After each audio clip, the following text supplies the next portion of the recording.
the old mill pond. Old Man Hemlock had warned them, his voice raspy like dry leaves skittering across cracked pavement. "Don't go near the mill pond after dark," he'd said, his eyes wide with a fear that seemed too real for their small town.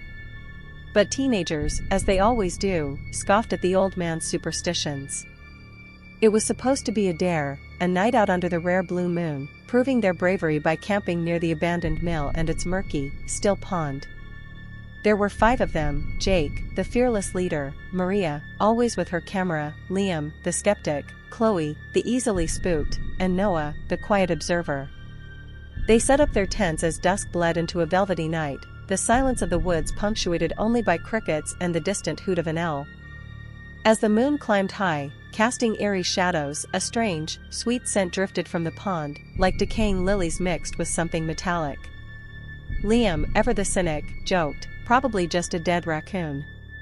Maria, however, felt a chill that had nothing to do with the dropping temperature. Her camera, usually reliable, kept glitching, displaying static instead of the moonlit landscape. Around midnight, a low, melancholic hum began to emanate from the water.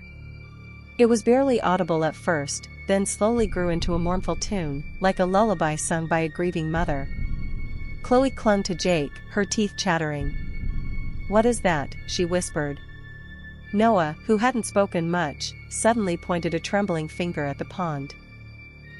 "Look." In the moonlight, a faint shimmer began to coalesce on the water's surface.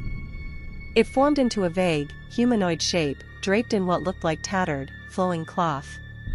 Its movements were slow, almost graceful, as if dancing a sorrowful waltz. The humming intensified, pulling at something deep within them, a primal fear that screamed run. Jake, despite his bravado, felt his blood run cold.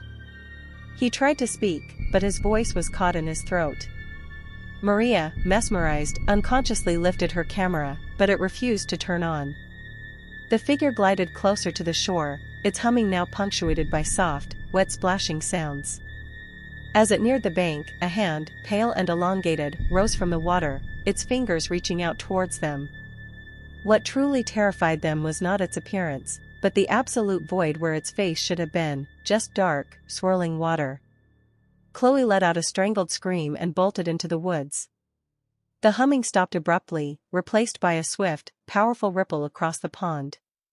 The figure moved with impossible speed, disappearing beneath the surface.